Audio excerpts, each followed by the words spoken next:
Welcome everyone to our international webinar series.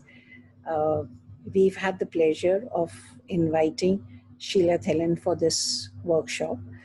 I very recently saw a video of her on LinkedIn, and which had some of the children going through her therapy.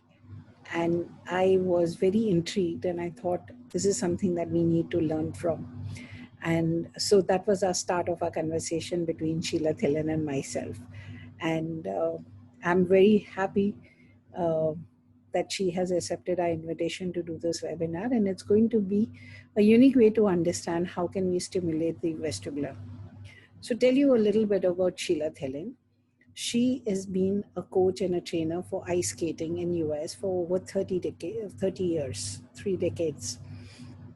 And over the years that she's been working, she has realized that how important vestibular training is to peak your performances. And as she went through that, she started working with children with special needs, and she noticed that children with autism or children who have issues with balance disorder, people with traumatic brain injury and concussions, I have often seen benefits by her therapy. And so here, I am passing the banner on to Sheila to take it forward. Welcome, Sheila. This is the shortest way I could get you to India.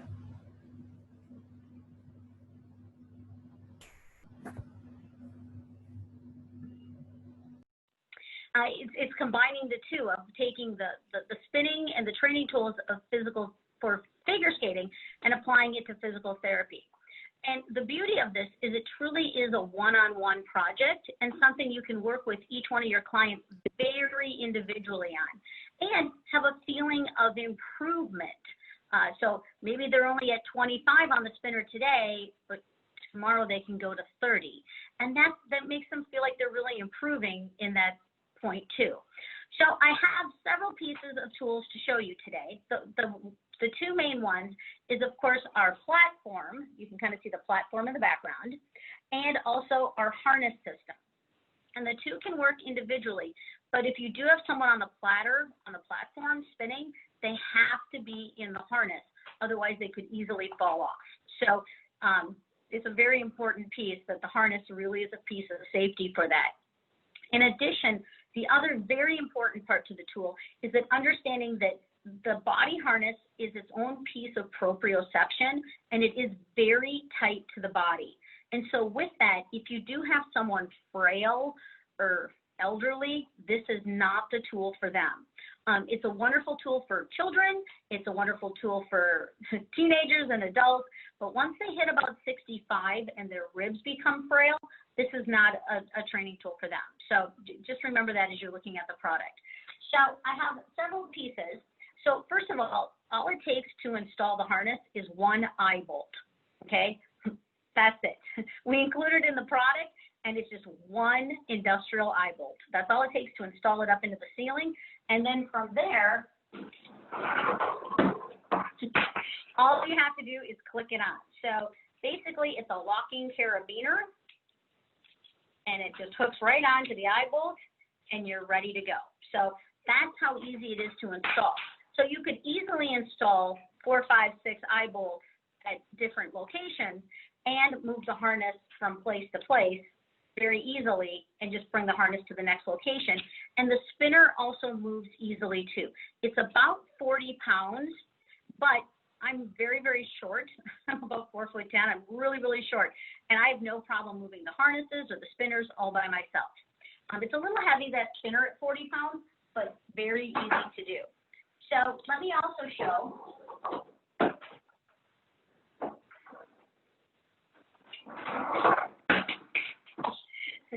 So this is what the speed control looks like. So I can change the directions either clockwise or counterclockwise, which is very easy to do. You just flip the switch, that easy, and then you can control the speed right by the button. Most people start off at 25 is a good rate of rotation to get started. And our highest athlete, the most amazing athlete I've ever had, did hit 100. For the average human, 30 to 35 will feel fast, you know, so it's very easy to adjust. And then it also has a foot pedal, and the foot pedal allows only one person to run both the spinner and the harness at the same time. So you just need one person to do it, and you don't need two people to run two different products. So one person can run both products. Very easy to do.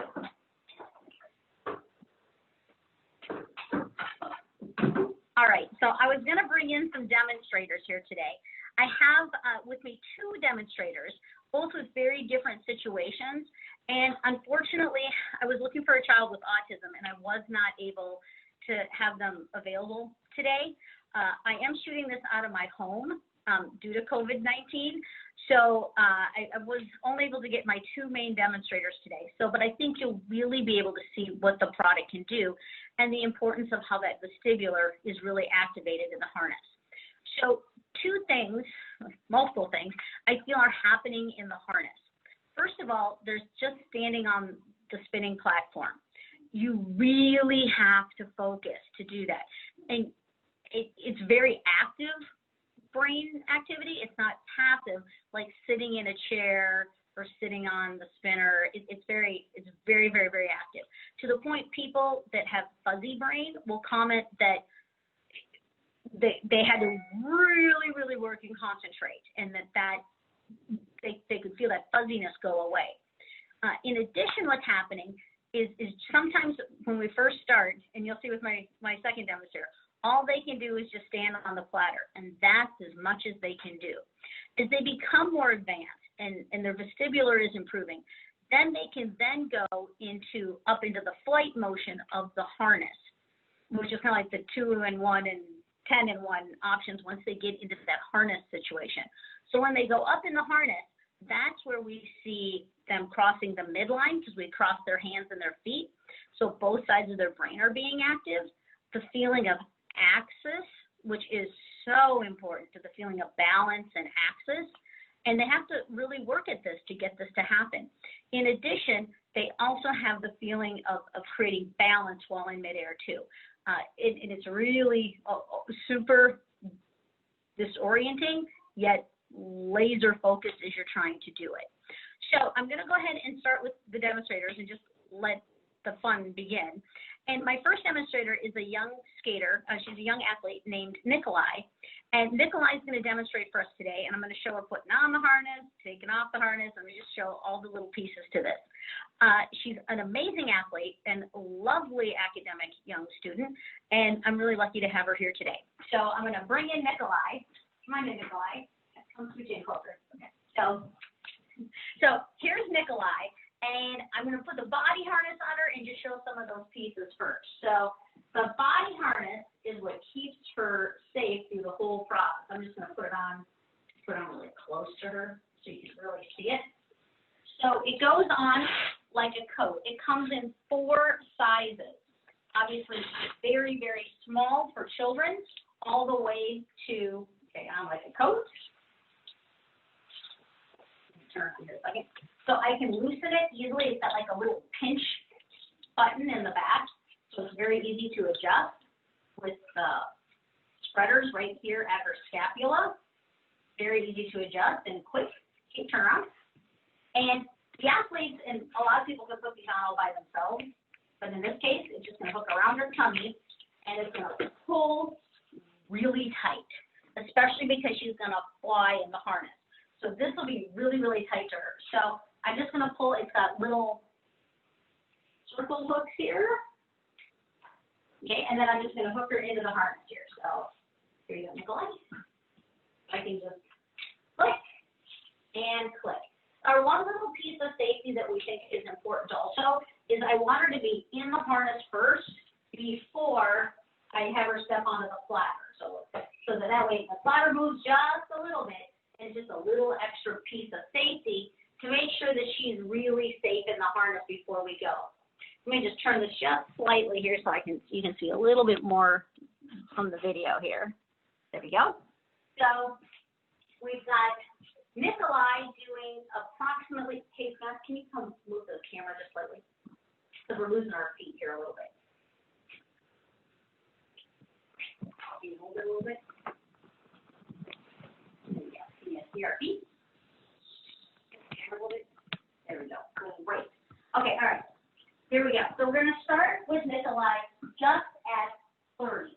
Okay, so really easy for you. Very, very easy for you. Okay, so it's just going to start in a nice down part. Let's start in a frame.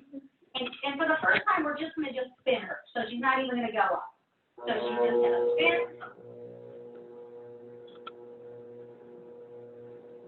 And feel that balance. Brain and ears, nice and balanced. Okay, stopping. There we go. And at this point, most adults would have, of course, the vibrating eyes, and that's a lot for most people. At this point, most people, that's as much as they can do. Our goal is for 5 minutes, just with little stops. So we'll do like 10 rotations, take a little break, 10 rotations, take a little break. For about 5 minutes, that's all this needs.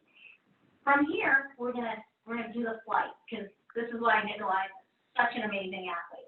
So we're gonna take a flight. Do you want to go a little faster or same speed? Same speed.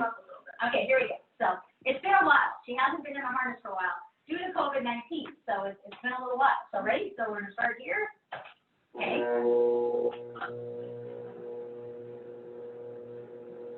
Okay. Ready? 1, 2, 3.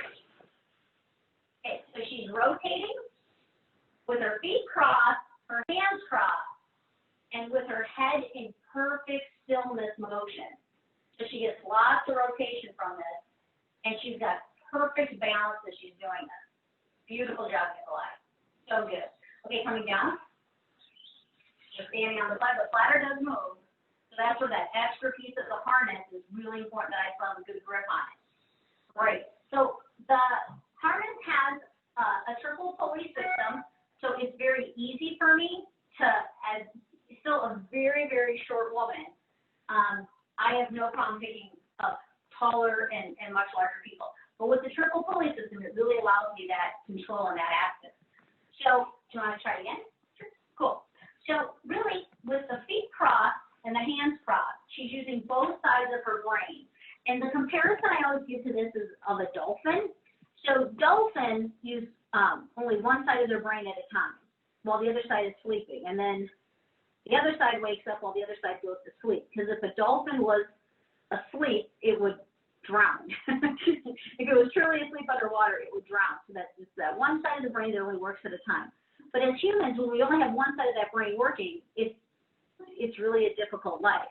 So with this, as Nikolai's crossing that midline and using both sides of her brain, she's really connecting those at the same time. So let's try it again with some more flight. Great job, Nikolai. Is it fun? Do you like it? It's fun. After a while, like if you do it for an extended period of time as an athlete, the body harness, because it has to be so tight, can get a little bit sore, especially around the chest area. Right. But it's needed, and it's only when you do it like 10 times you even start to feel a little bit discomfort. Right, and one of our tricks to that is the fuzzy jacket. So having that fuzzy jacket is just like another layer of making that body harness just a little more comfortable. Yeah. But it does have to be so tight for the flight. Yeah. Okay, it really It's does. nice that you feel secure. You feel secure, and it's that, It's calming because you know you're safe. I love it, it's calming, and it's that piece of proprioception that she really knows where she's at. Okay, all right, try again. Here, can we go faster? Yeah, sure. Okay, a little bit faster. Okay, so I moved her from 30 to 40, okay? And the slider will come up to speed in about 5 seconds. So it starts off gently and just starts accelerating. In about 5 seconds, you'll hit that 40 on the speed. Oh, she's so fast. 1, 2, 3. Here we go. Good job, Nikolai.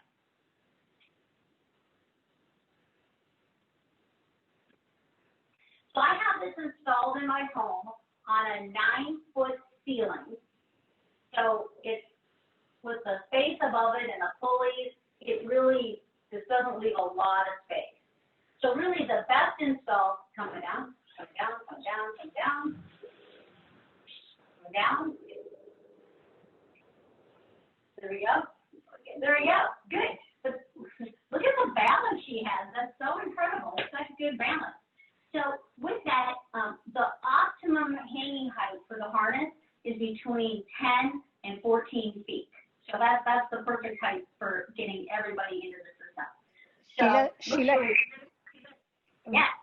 We are not finding you audible. Can you come a little closer and talk to us? You can take the other device, the audio device, close to you where you're standing, because the audio device is different device you're using, right? I'm using my phone right now. This is phone. The video you are using from phone? Yeah. Yes, I'm shooting this from my home. Okay, so the other device is taking your audio, so you can take that device close to you. So okay, Sheila, the problem is we can't hear you when you're back there. We are not able to hear you. I'll move closer to talk. There we go. Does that help? Yeah. Yes. Yeah, that would help. Okay, great. I'll just come closer to talk. So could you see how fast she was spinning and turning? And ultimately, the goal of the harness is to be hung between 10 and 14 feet. This is hung right now at only a 9-foot ceiling, so I don't have a lot of room to really pull her very high, but you don't have to. You only have to get her up a couple inches just for that feeling of flight. So with the feeling of flight, she's using both sides of her brain. She's using the proprioception of the body harness, and she's really working that axis and balance at the same exact time, which is really important to that brain balance that people are really lacking, prior to using these harness systems. So do you want me to just do one more time with her, or do you want me to see the next demonstrator? You guys want to see it once more? Just put it in the chat. Let me just show one more trick that she can do. As once they start to unbalance in the harness, and really she's got years of in this harness. She's very, very, very balanced. So let me show it a little unbalanced for her to show how she kind of resets it and tries to reestablish that harness. Okay, so hold on, let me just show it. So she's going to do the thing that I call it starfish. So she'll get up in the harness and she'll kind of unbalance it. And then she moves into what we call starfish, which just looks like a starfish. And then from there, she can reset it from that point. So let me try that for you. So it's the harness and the spinner and the balance and the axis, and then the rebalancing of it that we call starfish. Hold on one moment. Yes, do it, and then we'll reset the starfish. Okay? 1, 2, 3. All right, really good. Okay, starfish. And go. Okay, and starfish. And go. Oh, so good. So good. Look at that. Starfish. And go. So good. Good. Coming down. Great. Coming down. Super.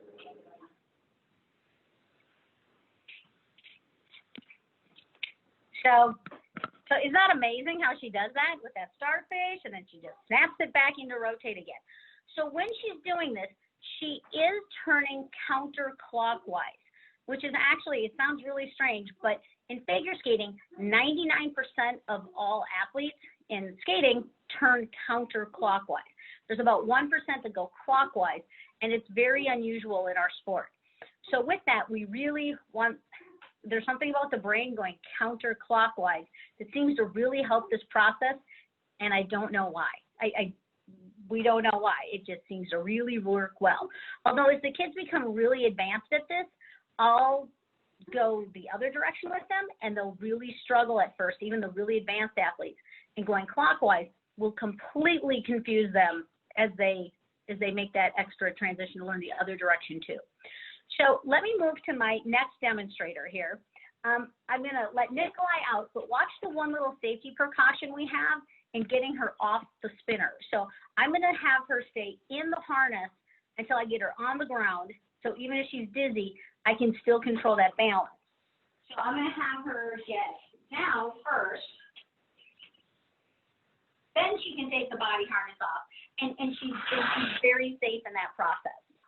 So I want to thank Nikolai. She just aced it. So thanks, Nikolai. Have a great day. Thank you. Have a wonderful day. And this, my next demonstrator is actually my husband. So it's my husband, Scott. And Scott was in a major car accident 10 years ago with a horrible TBI. Basically 4 months of his life kind of missing in his memory, and in trying to come back and still be an engineer. So I'm gonna introduce you here. Hold on, I'm gonna switch places here. Hey, Dia, can you come hold it? Okay, if you could just kind of hold the camera. There we go, perfect. So I want to introduce Scott, and I'm going to put him in a different body harness that's bigger. So we have 4 sizes of body harnesses. The first one is our little teeny weeny one, which is right here. And this thing is tiny. So they're all built identical. They've all got the same clips, the same exact little pinchy clips on the back to adjust quickly. But our little teeny weeny body harness can fit down just tiny. So we can fit approximately a 3-year-old in it, 2.5, 3-year-old, all the way from basically 25 pounds to 50 pounds in this harness. Our second body harness that you just watched Nikolai put on, that was basically 50 to 150 pounds. Our next size harness is our 150 to about 200, 210. And our final harness, which I just have to show because it was quite an engineering feat, okay, is our really large harness that can fit anyone from basically 210 pounds to 300 pounds. So for your very large clients, this one even has a double strap for the tummy, especially for those really larger individuals. So I'm going to put the harness on Scott. And let me just show some of the pieces of that.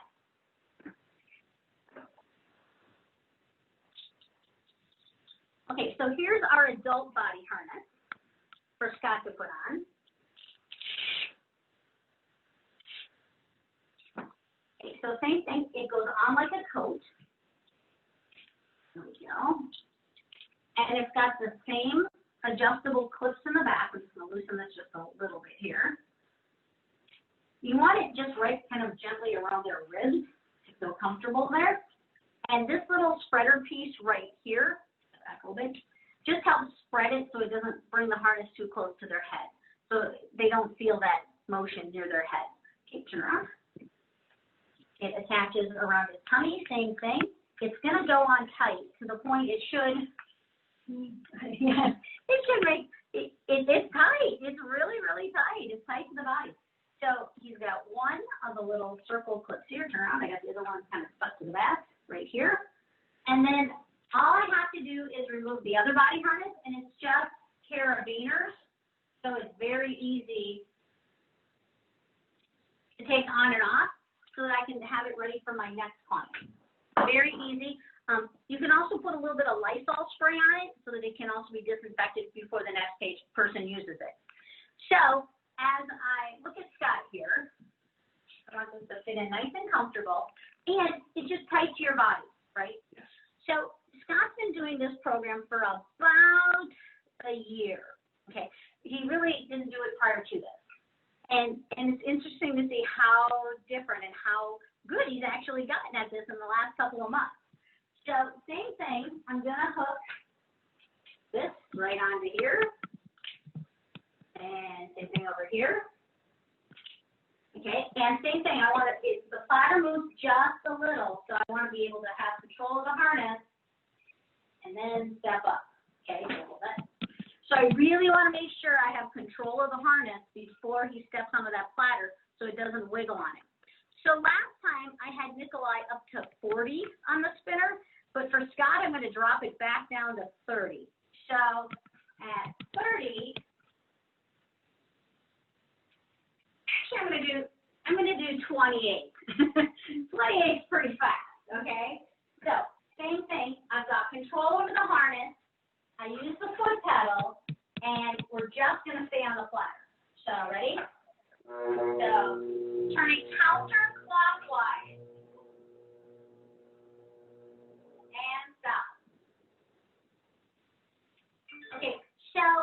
at the difference here, Scott. Can you turn towards us here a second?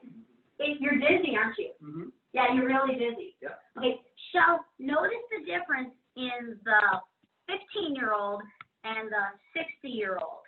So even at 28 first speed versus 40, he's very dizzy from this. So that's almost enough. We can just do just this process 2 more times, and that's really enough. That's really, and he'll slowly and slowly, and then he'll acclimate as he gets faster and faster at it. And the key too is each time we get just a little faster and just a little faster.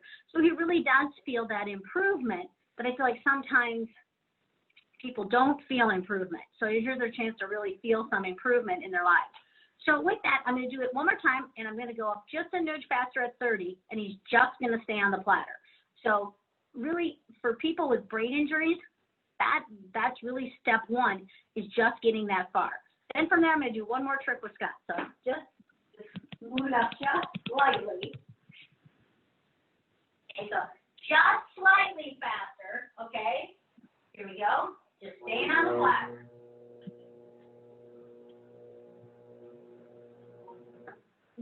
Okay, and stop it. It's hard, isn't it? Yeah, it's hard.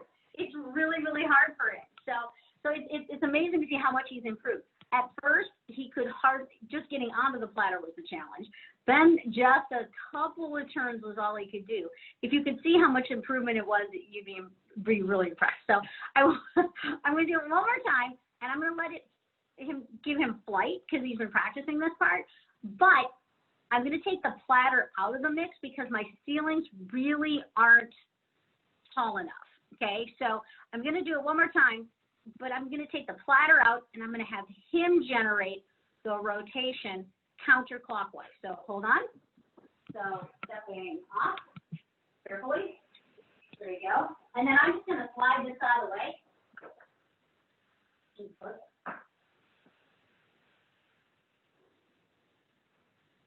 There we go.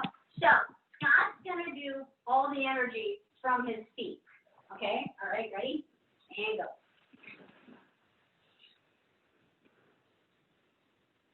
That's so good. Good, going down? Yep. Good. Great. That was so good. That's so good for an adult. Like, look at how great. So he had his feet crossed, he had his hands crossed, and he created that axis and balance. Major improvements from Scott. Although, Scott, how dizzy are you? I'm dizzy. He's really dizzy, okay? So really, 3 times is plenty, and we're done. That's all he really needs to do. So it's fun to see the different process and improvements, but really, that whole vestibular training has completely changed in a 60-year-old. So it's fun to see the improvements. So I'm going to open it up for questions. How are we doing on time here? Yeah, so I think we can open it up for questions. Yeah. So the first question, Sheila, to you is, how is it helpful for special needs children? So thank you. What a wonderful question. So for special needs children, the need to stimulate and keep moving and to spin is part of how we ended up working with a major autism school here in Minneapolis. And they ended up purchasing 3 harnesses. And they've been using it for children with autism, specifically for vestibular needs. And the hard part of the story is they got their harnesses and then COVID hit. So they've used it for a chunk of children, a batch of children, but then they had to stop due to COVID. And then we're hoping that they can start back up again soon. But they were very, very impressed and loved it for children with autism, specifically vestibular, proprioception, and that feeling of axis and balance that a lot of those children struggle with. So you said the spinning goes clockwise and anti-clockwise. Could you explain why the principle of clockwise and anti-clockwise? That's an excellent question. So in figure skating, we always go counterclockwise, always. And oddly, in the 5 Tibetan spinning theories, which is a 2,500-year-old theory, they believe that you should stand with your hands like this and spin clockwise 3 times a day to have balance in your life. But it's an old Tibetan spinning theory. So there's 2 answers to that. And I don't really know the answer other than we see most humans want to go counterclockwise, and we don't know why. That I don't know the answer to that. Versus the Tibetan spinning theory says you should go clockwise. So we do kind of mess with it, and a lot of times with the really advanced people, we do let them go both directions. But in general, once everyone had a more comfortable turning direction, and we just went with that. So as Scott felt more comfortable going counterclockwise, we just stayed in his comfort zone rather than trying to go clockwise, and it feels not natural to him.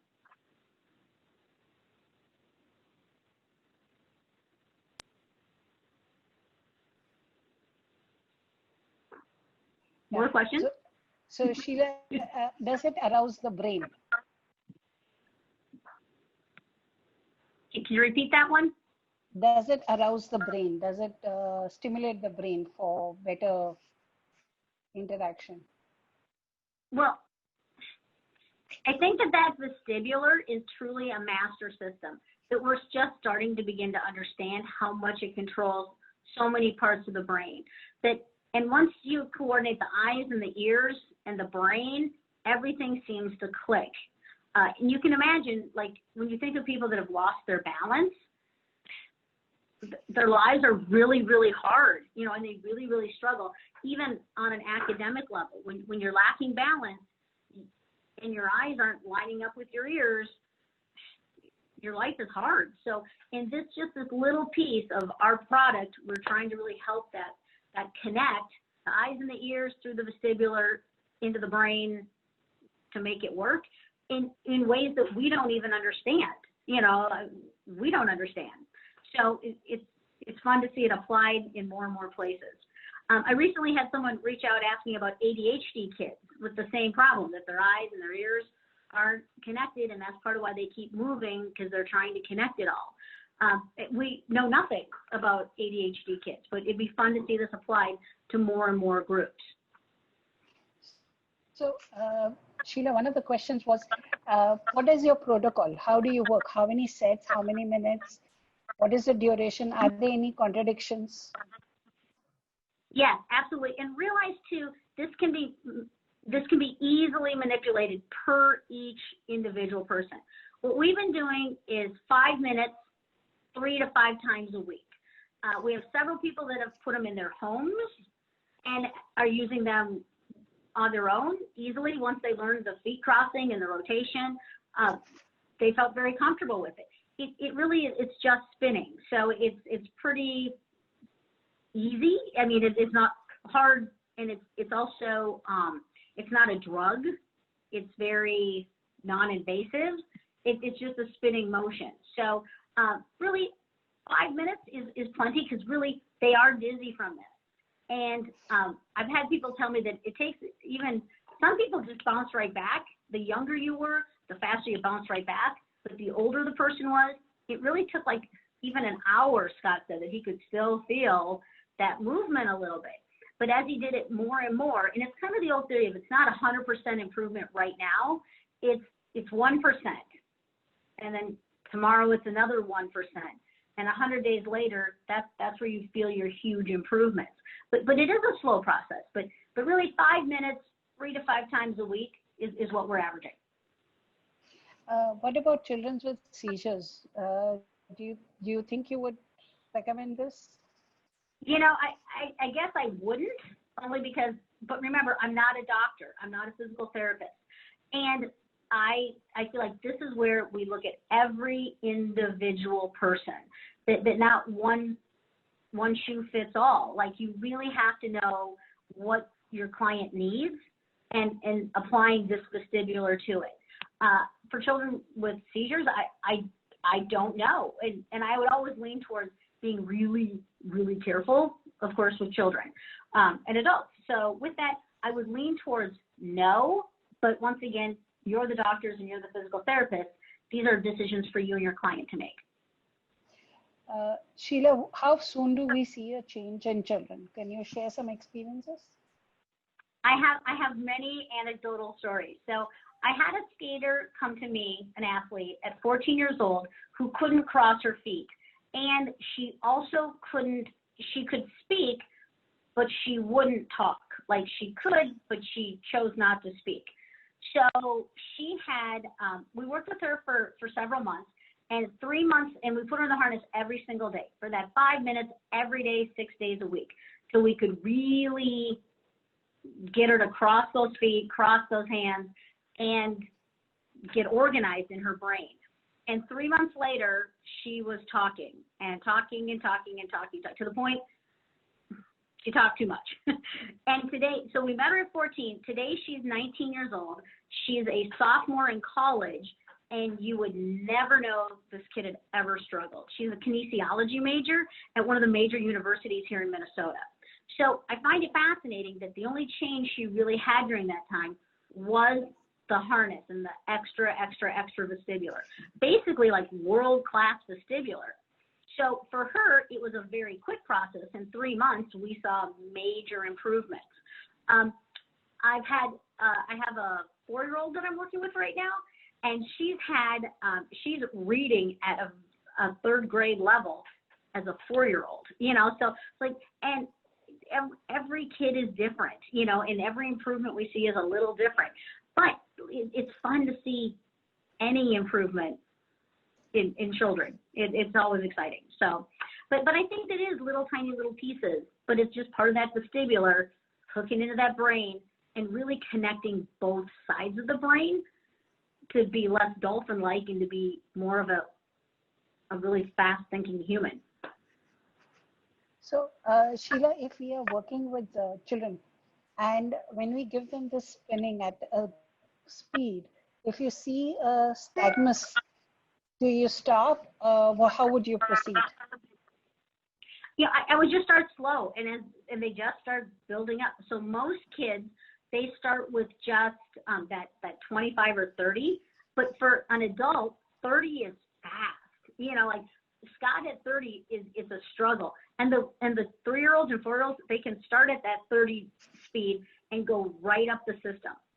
It's fascinating to see how quick they can improve, and just those little tiny movements, they can really feel the difference, and they can see their improvement and feel their improvement.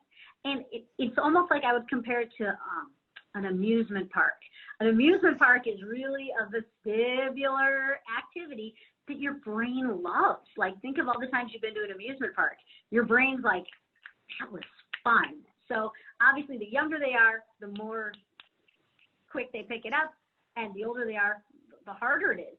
And it is a slow process the older they get. Sheila, have you worked with children who have issues crossing the midline? And in such cases, how do you work with your program? Yes. So one of the other tricks that I didn't show today is you can have another person hold the harness, to keep them up in the air, and you can physically cross their feet for them and get them kind of spinning, to kind of push a little bit of the rotation. But you have to, for a lot of children with autism, you have to physically cross their feet for them and then cross their hands for them and then just give them like a little hip spin to try and get them to do that. So for a lot of children, it's very, very hard, but you can watch them learn and you can see their brains working. It's fascinating to watch how much improvement you can get. I really wish I had a demonstrator for this.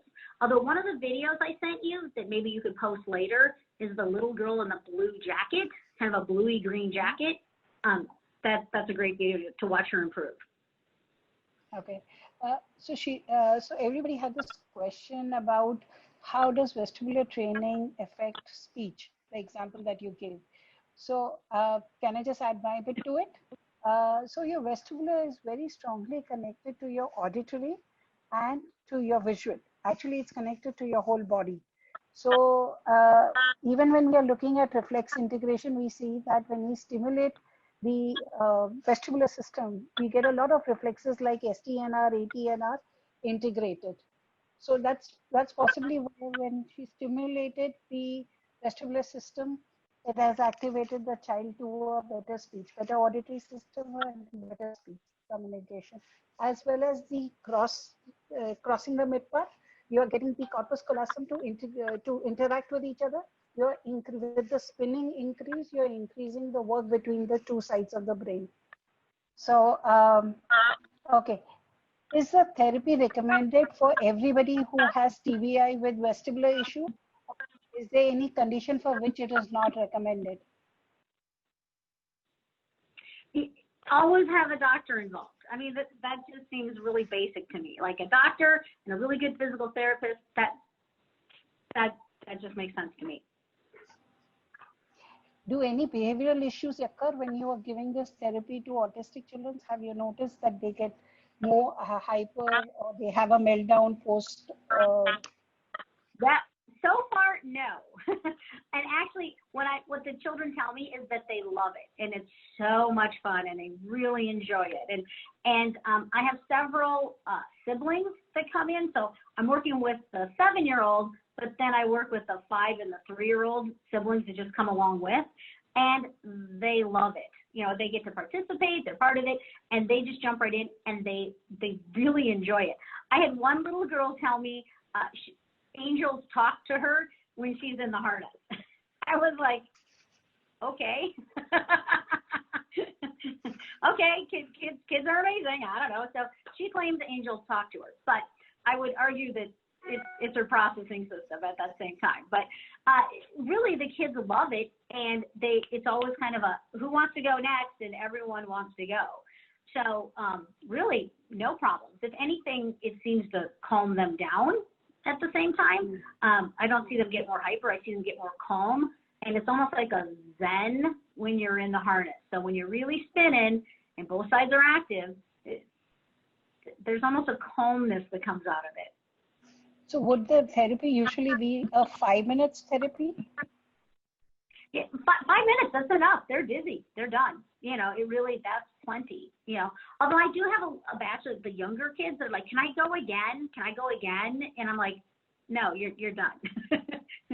Moving on to more children, you know. So, but yes, absolutely. Like really 5 minutes is plenty. That's a lot.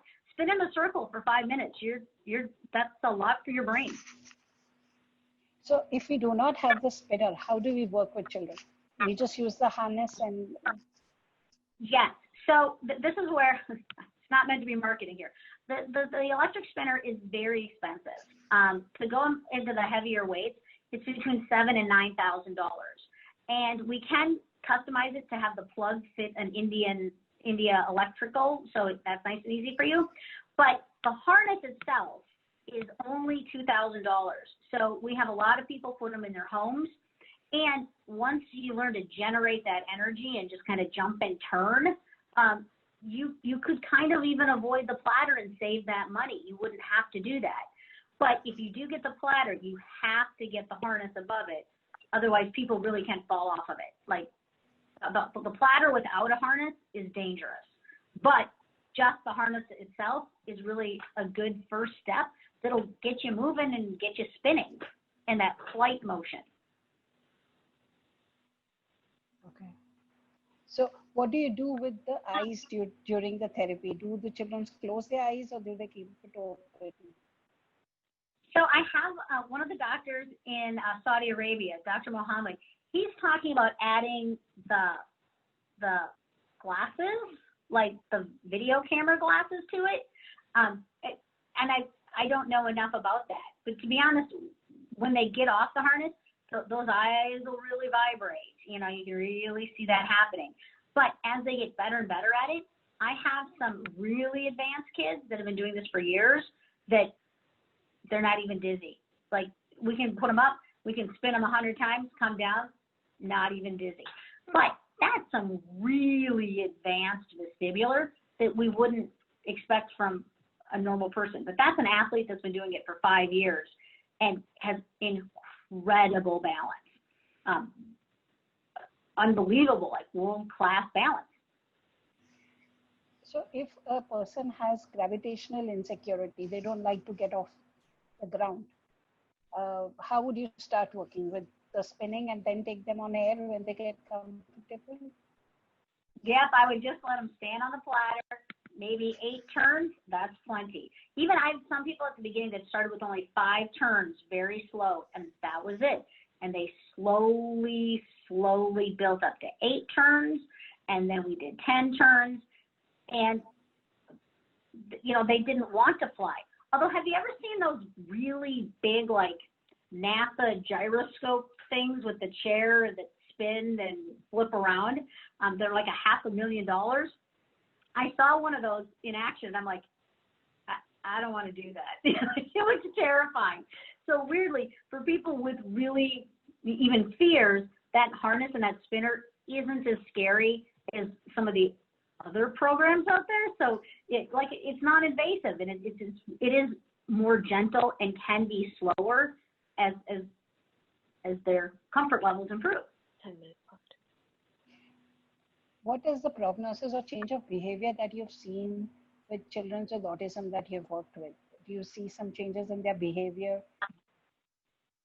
Yes, and I think it needs far more research beyond my skill level. And I encourage your teams to join me in this process. Yes, I see children calmer, and even a lot of children that self-stimulate, you know, with the spinning, you know, they're doing it to try and find a calm in themselves. And I think it really is important research. It's something that really needs to be done. And I'm excited to join anyone that would like to join me in that process. So I see improvements, but it for sure needs more research and documentation. Can you please explain again the clockwise and anti-clockwise rotation? What if a child is unable to maintain a straight axis? It's weird. It's another one of those mysteries of life, but really all the figure skaters and all the athletes prefer to turn counterclockwise. And we're not quite sure why. And maybe it's from being right-hand dominant. We're not sure, but they all want to go counterclockwise. It's a very natural turn for humans. And there's something about clockwise that seems to throw people off. And we're not sure why. But I go back to the Tibetan spinning theory that they believe that you need to spin 3 times a day, like 10 turns clockwise. So maybe the Tibetans know something we don't. I don't know.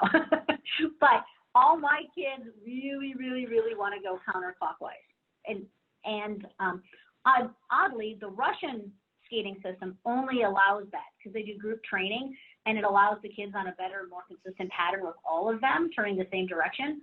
So the Russian skating program only allows, it doesn't matter if you want to go clockwise. They force you to go counterclockwise. So there's something to it, and more research is needed. So have you worked with any children who has physical challenges, like a child with cerebral palsy? I haven't. I've never worked with a child with cerebral palsy. So I'm curious. I would love to see some research done in that. If nothing else, part of the body harness and the hanging motion really, it hangs you vertically. You know what I mean? Like it really forces you to get your feet underneath your body. I have no research in that, but it would be really interesting research and something I would love to learn more about myself.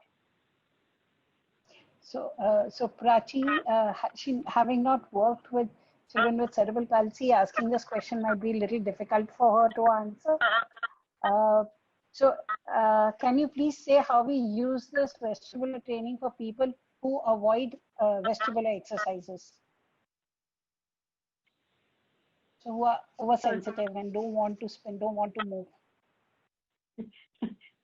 Well, that's a hard one. You know, I mean, like, there's obviously a group in the community that doesn't like this at all. And I guess I'd almost, before I had them do this, just spinning on the floor, just standing and turning on their feet, you know, and for a lot of people, even that's hard, you know. So, you know, they have such vestibular damage. So I'm always torn because I always feel like I want to challenge people, even that say, oh, I can't do this, I can't do this. I'm like, let's just try just a little. You know, it's my nature to challenge people because I do know that improvement can come from that. Yet in the same sense, there's a whole group that'll fight you every step of the way. So, and that's the challenge, I think, to each individual physical therapist and every doctor is trying to get all of our clients to try new things, to try and find a better option that'll work for them. Correct. So thank you so much, Sheila. That was the end of our question answer session. And thank you everyone for participating with us in this webinar. And we hope to see you again soon in our next webinar. Thank you so much. And truly, thank you, Jasmeet. I really appreciate all your time, and everyone's been so lovely. Thank you. Thank you so much, Sheila. Thank you for coming to our webinar.